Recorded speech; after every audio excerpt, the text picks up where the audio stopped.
정치권의 때 아닌 서울의 봄 진실 공방이 펼쳐지고 있습니다. 거의 40년 전 일인데요. 주인공은 심재철, 유시민. 과연 1980년 6월 무슨 일이 있었길래 그러는 걸까요? 그리고 왜 지금 이 일이 다시 논란이 되는지 한번 짚어보겠습니다. 심재철 의원과 유시민 이사장의 공방입니다. 논란이 시작된 것은 유시민 노무현 재단 이사장이 한 TV 프로그램에 나와서 지난 1980년 6월 항쟁 때 진술서를 쓴 부분과 관련해서 당시 서울대 총학생회장이었던 심재철 의원이 사실과 다르다고 반박하면서 공방이 시작이 됐습니다. 누가 거짓말을 하고 있는 것인가?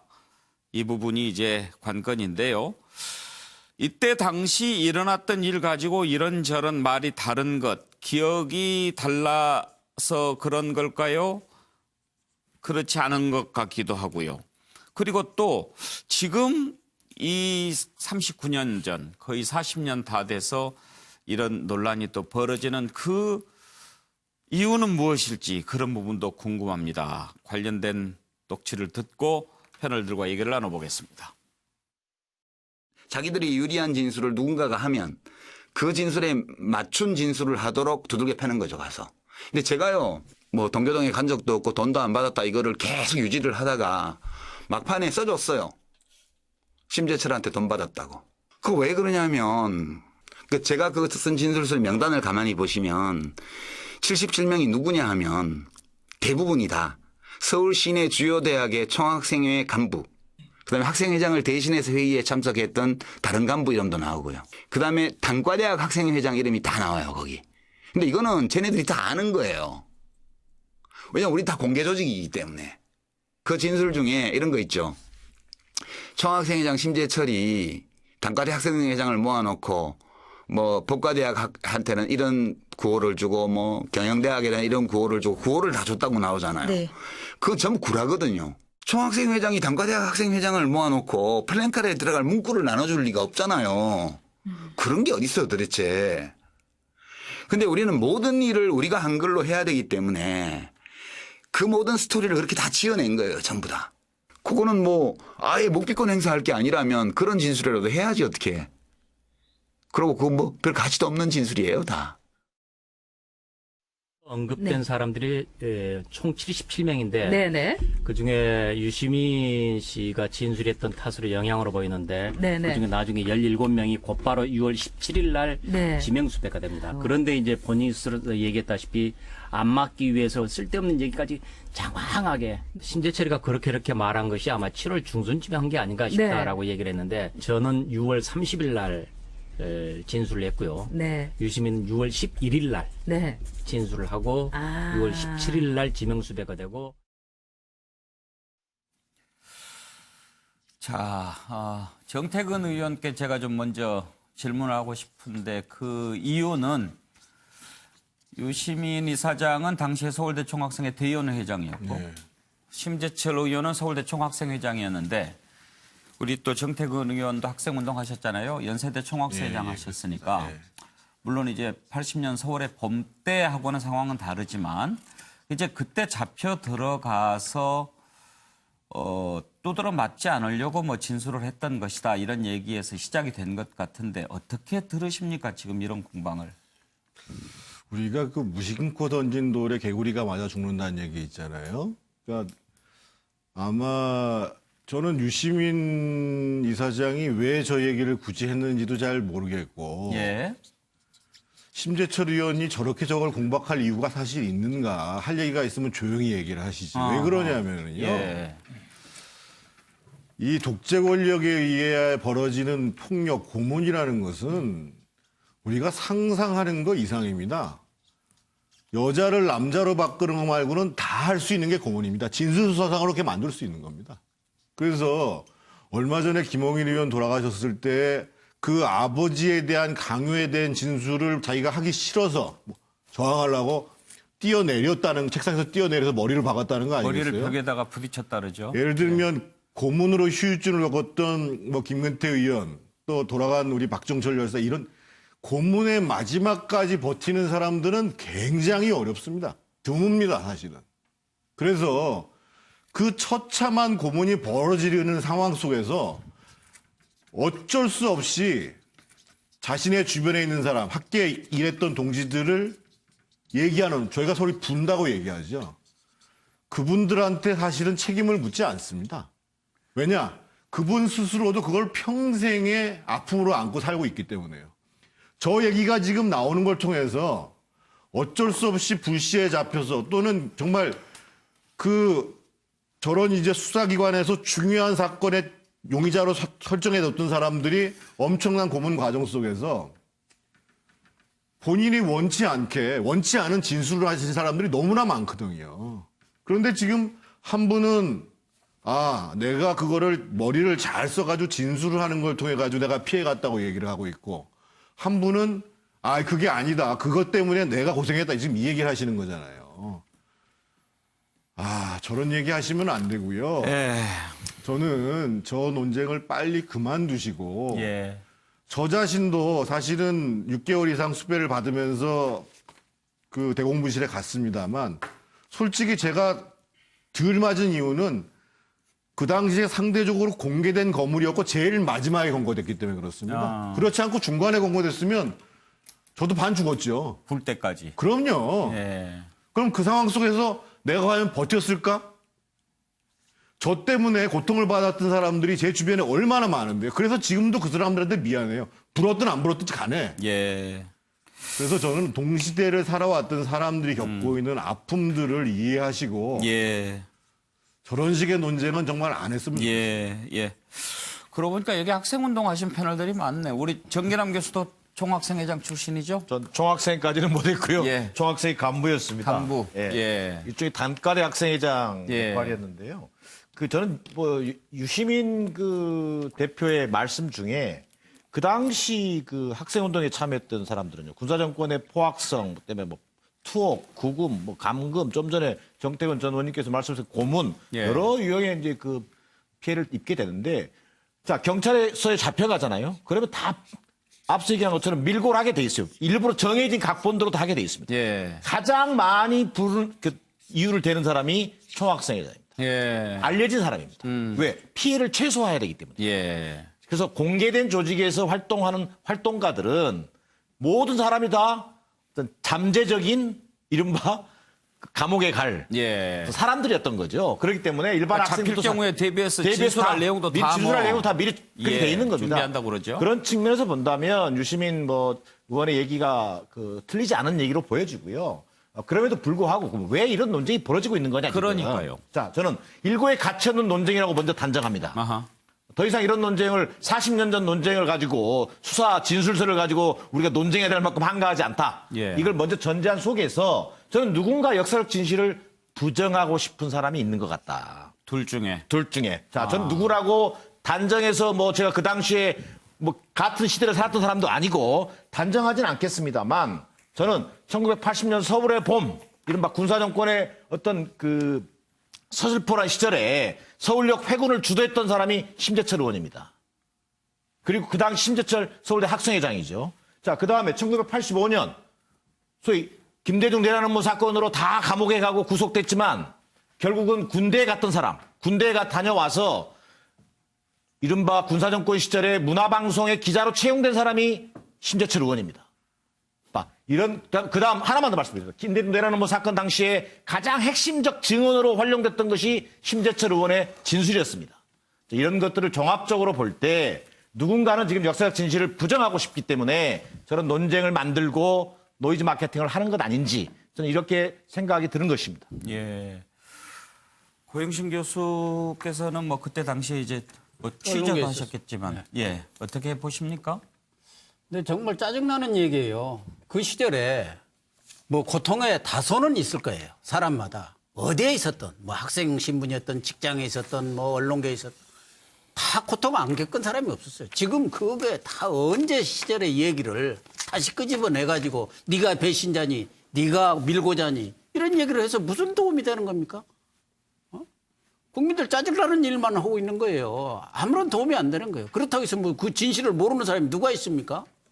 다 아는 진신들이에요. 그 군사정권에 있었던 그 악독한 여러 행위들은. 또 하나는 지금 이 발단이 된 게 유시민 작가입니까? 이사장. 저분이 예, 뭐 작가. 예. KBS에 뭐 대화의 대화의 희열 희열. 예. 여기 나와가지고 저런 뭐 얘기를 해가지고 문제가 되는 거 아닙니까? 왜 KBS는 어떤 특정한 정치인, 뭐 본인은 정치를 안 한다고 하지만 현실적으로 정치인으로 있는 사람을 독상을 차려줘 갖고 이 사회적 문제를 만드는지 모르겠어요. 제가 KBS에 있을 때 MBC 시절입니다. 막 이사로 있을 때 그때도 그 시대 그 실세가 정두원 의원이었습니다. 그분이 노래를 잘해요. 그리고 끔뻑하면 KBS에 나와가지고 노래 부르기래. 내가 이 사회 때 아주 그걸 아주 야단을 쳐서 당장 그 못 나오게 해란 말이야. 빨리 정치인들의 정치인들의 무슨 곁길에서. 여기 놀이터냐? 예. 왜 실세들 불러가지고 말이야 무슨 노래 자랑이다 뭐 온갖 천재에 나와가지고 그 후로 못 나왔었는데 KBS가 공영방송으로서 제대로 역할을 해야죠. 정치인들 그 선전장 만들어주는 데가 KBS 아니지 않습니까? 예, 또 프로그램 얘기 나와서 또 제가 또 난감해졌습니다. 예, 서정욱 변호사.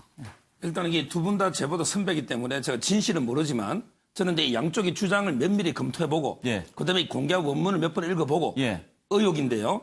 일단 이게 그 정기남 선배는 일부의 가치 없는 논쟁을 했지만 예. 이 논쟁이 붙은 거는 심재철 의원은 지금까지 40년간 비밀을 폭로 안 했단 말이에요. 근데 이게 계기가 된 거는 유시민 이분이 이제 KBS 프로에 나가서 본인이 이게 80년대 구탄 글 쓸 때만 구타 안 했기 때문에 이게 뭐 글을 썼다 비밀을 지켰다 이렇게 했기 때문에 이게 문제가 된 거 아닙니까? 따라서 이게 시초는 유시민 그분이 이게 제거한 건 맞고요. 자, 그 다음에 제가 양쪽 주장을 다 읽어보니까 결국은 이제 유시민 이분이 이게 답을 해야 됩니다. 어떤 이게 답을 해야 되느냐. 일단 이게 그 당시 김대중 내란음모 사건에 심재철 의원에게 5년형을 선고받았어요. 근데 유시민 이분이 이게 글을 쓰고 바로 이게 석방이 됐습니다. 그럼 이게 5년 선고받은 분하고 석방된 분하고 누가 이게 더 신뢰할 수 있느냐. 이 관점하고 그럼 이게 첫째 이 논란에서 유시민 해명할 때 처음에 7월 달에 80년 이미 심재철이 잡히고 나서 이미 불었기 때문에 어쩔 수 없다. 이 시점을 7월 달에 했어요. 근데 지금 6월 11일, 2일 따라서 이게 그 전으로 시점이 바뀌지 않습니까? 그럼 이게 처음에 왜 시점이 틀렸는가? 이 부분하고요. 자, 두 번째. 이미 노출된 사람만 했다 했는데 심재철 의원의 주장입니다. 심재철 의원에게 노출이 안 된 복학생 7명도 글에 놓거든요. 그럼 이게 그런 상황을 왜 폭로했느냐? 이런 게 의혹이 있고요. 의혹입니다. 그다음에 세 번째. 단과대학이나 심재철 노출이 됐다 하더라도 이렇게 불필요한 걸 상세하게 언급해 줄 필요가 있느냐. 그래서 이게 본인 이름이 78번 언급돼가지고 유죄 증거로 써 있다는 거 아닙니까? 이게 세 번째 의혹이고 마지막으로 이게 이해찬 지금 대표 대수도 이게 문맥상 거의 불필요한데 이걸 이게 굳이 그걸 상세하게 언급할 필요가 있었느냐. 이런 게 의혹을 제기하고 있거든요. 따라서 이게 뭐 저도 진실을 모르지만 심재철 의원이 이런 제기하고 있는 의혹에 대해서는 유시민 이분이 이게 좀 더 성실하게 해답을 해야 된다. 이래 봅니다. 예. 예, 패널들의 의견을 들어보고 있는데요. 거의 40년이 된 지금 이제 이런 공방이 벌어지는 모습을 보면서 일고의 가치도 없다. 그런 얘기를 하는 분도 계시고요.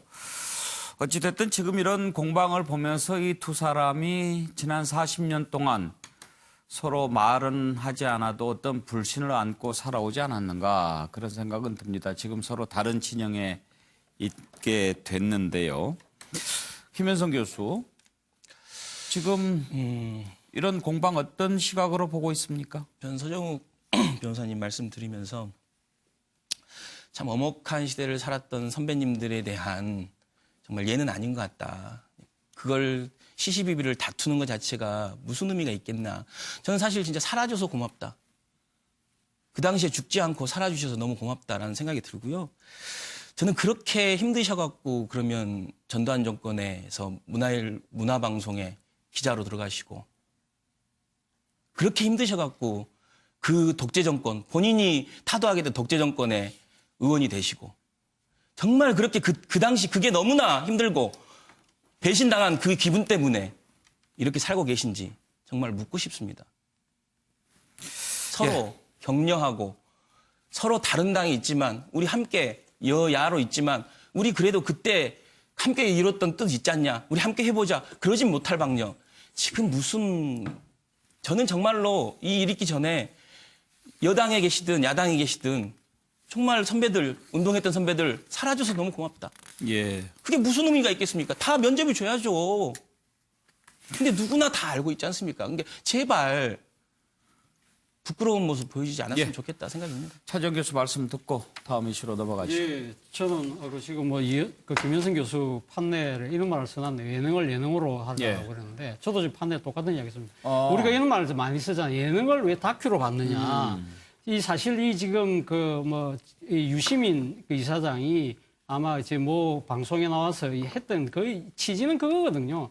일종의 글쓰기. 예. 이제 글쓰기와 관련된 이야기인데 자기가 이제 글쓰기의 재능을 발견한 것 자체가 그때 당시 그러니까 이 신군부의 합수부에 끌려가서 그때 일종의 거짓말을 해서 상황을 모면했는데 그때 이야기를 한 거거든요. 그렇다고 하면 그 이야기를 하는 과정에서는 예를 들면 뭐 심재철 의원이다 뭐 이런 이야기가 전혀 없던 걸로 저는 알고 있습니다. 그렇다고 한다면 그거는 지금 제가 사실 그 소시적 그러니까 그때 뭐 상당히 그 어린 나이 때 이 유시민 당시 이사장이 그때 옥중에 있었던 이 항소의 유서 제가 그거 보고 정말 글은 이렇게 써야 되는구나. 놀란 사람 나름대로 많았죠. 상당히 예. 이걸 할 정도로 나름대로 뛰어난 그 뭐 글쓰기 이런 부분들을 아마 이 그 재능을 아마 그 인정을 해서 아마 예능에서 불렀던 것 같아요. 그런데 이 심재철 의원이 이 예능을 예능으로 보지 않고 너무 이렇게 다큐로 몰고 간 것이 있다. 그래서 예. 뭐 역사의 진실을 파헤친다고 했는데 그러나 자 결과적으로 제가 생각했을 때는 이것이 심재철 의원한테 자충수가 되고 있는 것이 아닐까. 뭐 지금 예. 앞서 뭐 말씀하신 것처럼 오늘 이 지금 윤호중 의원이 글을 올렸어요. S형에게 보내는 글을 올렸는데 지금 놓습니다만은 이 당시 김대중 내란 음모사건 때 핵심 증언을 해서 상당히 민주인사들에게 곤혹감을 줬던 사람은 바로 S형이라고 그러는데 S형은 뭐 이거 윤호중 의원은 적시하지 않았지만 누구라도 다 알 수 있듯이 아마 심재철 의원을 이야기하는 것 같습니다. 그래서 마지막에 하는 이야기가 사쿠라꽃이 다 떨어진 어느 봄날에 당신의 후회임을 아직 부끄러워하는 윤호중이 이렇게 말을 그러니까 지금 편지글을 끝냈는데 예. 모르겠습니다. 그런 측면에서 본다고 한다면 심재철 의원은 예능을 너무 지나친 다큐로 받는 바람에 자충수가 되었다. 그리고 또 하나의 자충수는 진짜 이 유시민 이사장이 정치 안 한다고 하는데 계속적으로 세간의 이목을 끌어주는 거. 그거 자충수 아닌가요? 나오게 하려고 그러는 것 같기도 하고. 모르겠습니다. 그런다고 움직일까요? 뭐 저는 그렇게 보지는 않습니다. 나올 것 같아요? 안 나올 것 같아요?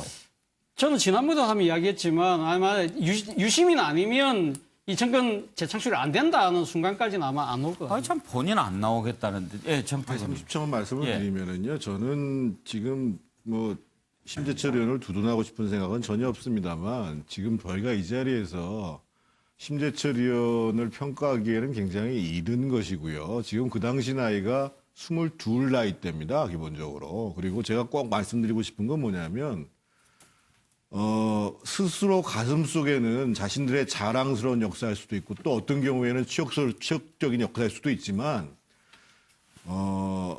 정치하는 과정에 있어서 자신의 운동의 과정들을 가지고 그것을 뭔가 좋은 호재로 활용하려고 하는 행위도 예. 이제는 하지 말아야 됩니다. 예. 정인환 교수, 이게 이제 논란이 되는 가장 큰 이유가 결국은 유시민 이사장 정치할 거냐 안 할 거냐 이것 때문에 논란이 지금 커지는 거 아니에요? 그렇습니다. 결국은 유시민 이사장이 정치를 하든 안 하든 우리 사회에 가지고 있는 파급력, 파괴력 이것을 그대로 보여주고 있다. 예. 저는 이런 생각이 듭니다. 예. 그렇기 때문에 앞서 뭐 여러 가지 판단이 있습니다만 저는 유시민 이사장이라는 사람의 존재 가치가 그러지 않으면 굳이 또 심재철 의원께서 유시민 의원을 걸고 넘어지겠어요? 예. 그래서 이른바 노이즈 마케팅이라는 비판을 받겠어요? 그런 것처럼 궁극적으로는 유시민 이사장의 정치적 행보를 떠나서 가지고 있는 사회적 파급력이 일거수일투족이 방송에서든 예능에서든 다큐에서든 예. 이렇게 논란이 되고 있는 그런 또 측면도 있어 보입니다. 만약에 유시민 이사장이 심재철 의원의 어떤 살아온 인생을 송두리째 부정하는 발언이었다면 뭐 발끈할 수도 있는데 그렇습니다. 그런 것도 아니었던 것 같고 그렇습니다. 말이죠. 어찌 보면 그 당시의 이야기를 좀 담담하게 했던 알겠습니다. 것인데요. 오늘 뉴스와이드 여기까지 하겠습니다.